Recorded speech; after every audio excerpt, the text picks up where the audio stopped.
Yes, I shaved. Sorry, I was at the end of my beard last time and I looked a little unkempt. Well, Shave Dandy's back.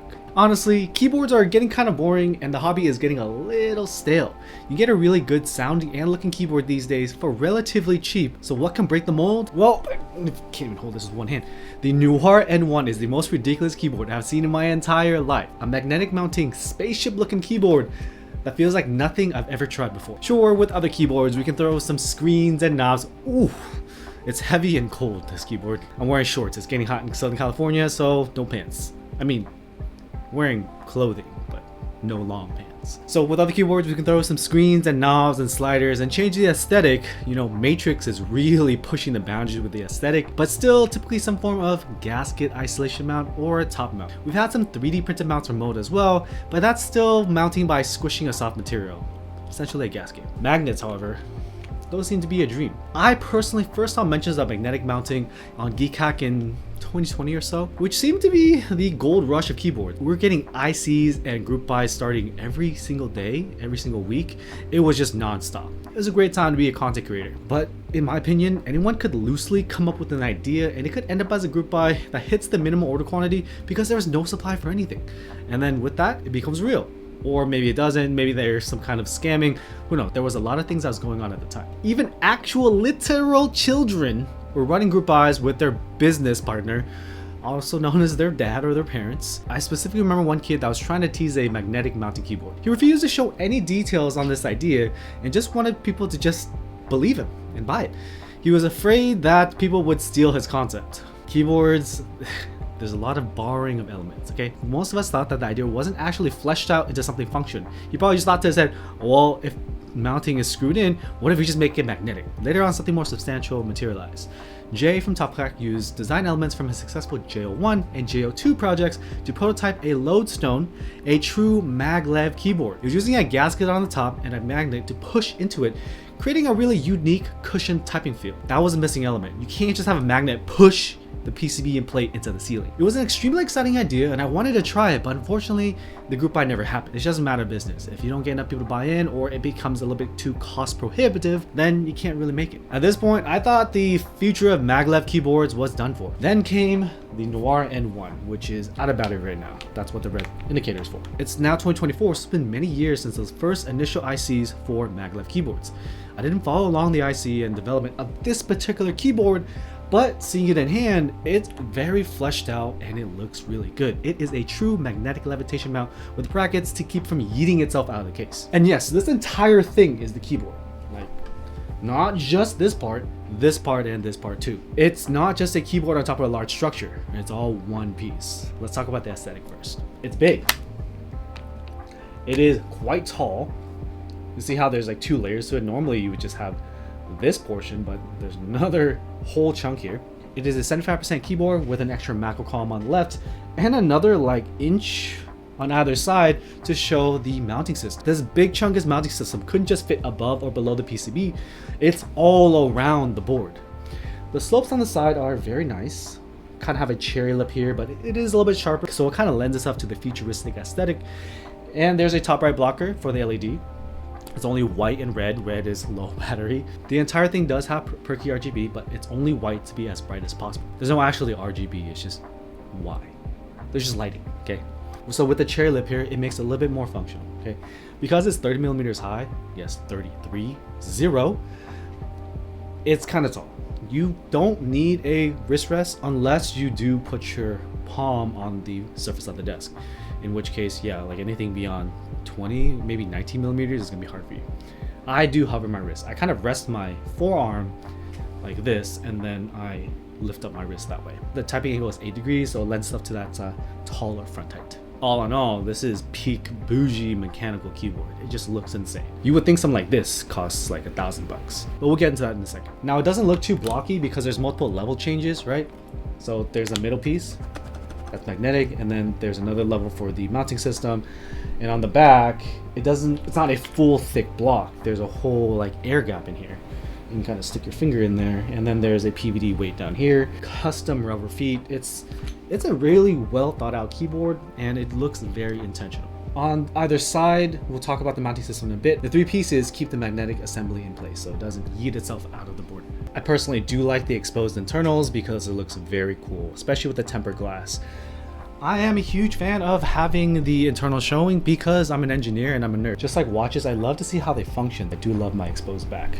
It's really hard to show on camera because, oh, there we go. That looks sick. Moving around to the back of the board, you can see this is very high off the desk.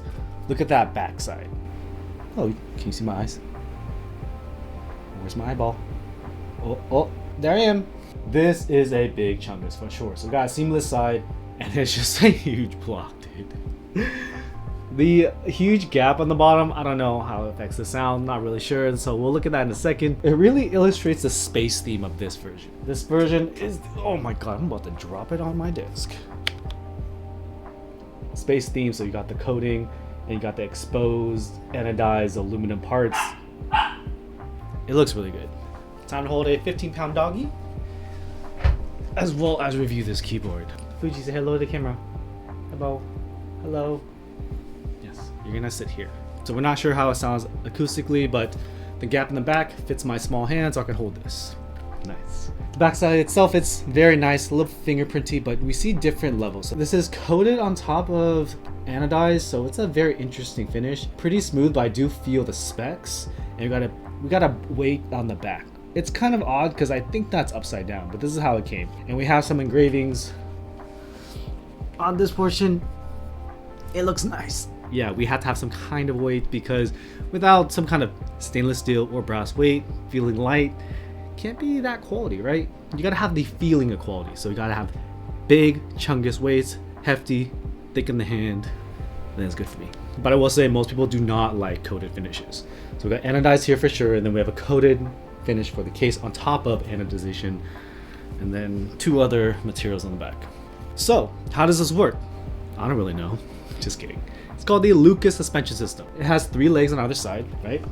So we have 3 legs over here, 3 legs over here. I know it's like based off of some cartoon or some poem or story, but 3 doesn't make a spider. It's Lucas's spider. That's why it's called Lucas suspension system. 3 legs and then 2 big magnetic pads, like right here and right here. You know, it's a big magnetic pad. Magnetic pad pushes it up, and then the elastic roller things keep it from like banging on either side or the top of the case. That's what I meant by like fleshed out magnetic design, because yes, magnets push away. You can think, okay, let's just use that for a keyboard, but how's that really going to work in a keyboard? This allows it to kind of suspend itself in a suspended state in the air, not in contact with the case, so it's kind of cool. And then when you press it, it'll deflect. But the thing is, the entire thing deflects. It doesn't deflect like the plate in PCB. The entire assembly goes in and out. So it doesn't feel like a flex cut PCB, flex cut plate. It just feels like you're kind of pushing in, and the more you push, the more it pushes back. And it's just super weird.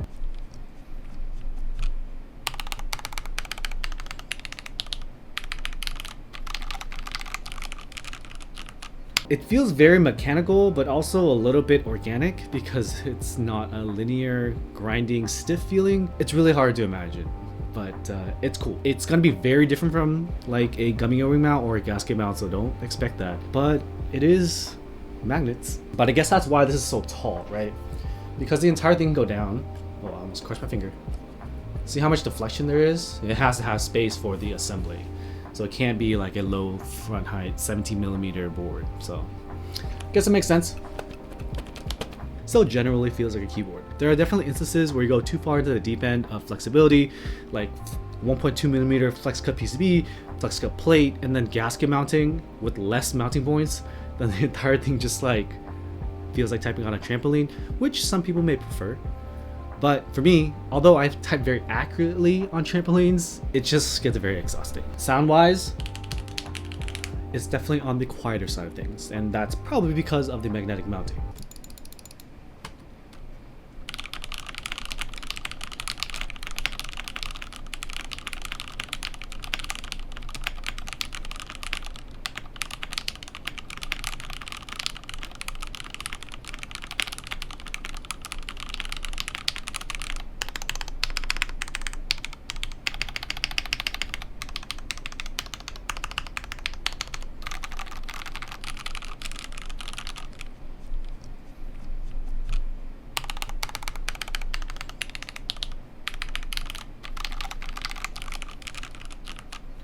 Yeah, the mods sound pretty good. The alpha sound on KS9 Pro Yellow, SP Star Meteor White,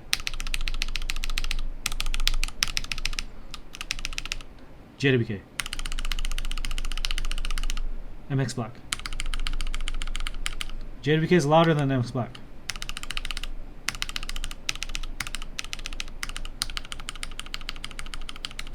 There are sound domes in here as well that provide some sound dampening. Sound domes are already installed. It's not necessarily foam, so it doesn't sound like that foamy sound, but overall the plate and PCB are isolated from the case and it's not touching anything, so it's no rigid feedback. So it makes sense as to why it's a little bit quieter. I built these with full Milky KS3 Pro yellows on FR4. So Milky, not gonna be very loud. FR4, typically my experience is a little bit quieter as well, but the board sounds pretty good. It doesn't sound completely dead. That's what I'm concerned about typically. There's not as much pop to this like an F18X V2 sound, probably due to the fact that they did decide to use flex cuts on the plate and a 1.2mm non-flex cut PCB. I think that's just to sell the magnetic levitation mount typing experience. In line with modern keyboards these days, it does have tri-mode and can be run off of battery power, like the fact that this is low power right now. I personally run wired on all my keyboards and there's always a USB cable on my desk. It is a plus for those who are interested, but if you're trying to save desk space by not using cables, why would you get a keyboard as big as my freaking torso? It does house a 4000 milliamp battery. Overall, this thing is 4 kilograms and my lats and shoulders are getting tired holding this thing right. Because I'm only one person with one set of opinions, I brought this to a local small meetup. I'll kind of refer to some of their opinions. Most of their response was that this thing is wild. And one person absolutely hated it. So it's definitely a love it or hate it board. Like if you're a collector and you kind of got all your like end game and you're kind of over getting the top best sounding and feeling keyboard and you just kind of want to have some fun, this is really fun. It really is a character and is a statement to the ridiculousness that is possible in custom mechanical keyboards. It doesn't sound horrible, because I've definitely had keyboards that sound horrible, like they have ping, you need foam, and sometimes they feel really bad, like it's too stiff or too flexible. But this is kind of right in the middle of everything. It really is a feat of engineering to have it magnetically levitating in the keyboard. Aesthetically, it looks as wild as it sounds. Enormous, flashy, and you can stick fingers in places that normally you can't. There's using premium materials, there's premium finishes. I mean, coating can kind of be construed as less premium, but the starry finish that you can feel is pretty nice. So in terms of the problems I have with this board, well, there's a reset button in here, which is nice in case you brick it, because there's a lot of like key functions, because VIA and Bluetooth and keyboard shortcuts sometimes don't work together. But normally when you have a reset button, it's so that you don't have to take it apart and then expose the PCB in the back and use tweezers to reset it. But unfortunately, the reset button is right here underneath the top case, and you gotta take apart the entire thing to get to it, to get to the switch. But it did work because I did brick it on stream because I'm an idiot. And the assembly of this case is definitely a pain point. There are so many screws, like a lot, because there's screws for the magnetic levitation system and it has to move out of the way to pull the PCB out, and it's just a pain. It's not really designed to be opened up and taken apart a lot. And it is a hotspot board, so you shouldn't have to, but if you do want to switch plates, you might have to. But it's not designed in such a manner that you have a horrible time building it, like having to screw things upside down and having to make sure that they fit just perfectly or else there's gaps or won't close. Freaking key code. But it still does take some time to take apart and put back together. I wish this top right LED was RGB because I'm a child and I like my colors, and I wish the per key was RGB as well, but they did make a design decision to use all white to make it brighter. Now I do wish this had louder sound, but I can understand that the 1.2mm PCB lends itself better to the maglev typing experience. It's very unique and it feels very good. The front height is tolerable, but it's probably going to be the deal breaker for a lot of people. You will suffer a little bit to get used to that, so you really got to hover your wrist and get that above the keyboard or else you're gonna have a bad time. Also, because it's so freaking big, say goodbye to your desk space. Now the last possible con could be the price. I still have a bit of PTSD from the Artifact Industries keyboard. Well, what is the price of this thing? Wait, it's only $549 in GB? That's pretty normal. Like, of course it's not like Neo Keys or Mellatrix Zoom keyboard pricing, but for something this custom that has no real alternative, that's pretty dang good. Of course, if you want to get the special unit with the blue and the curves and the holes, that's $1249. I can't afford that. This one I could maybe afford.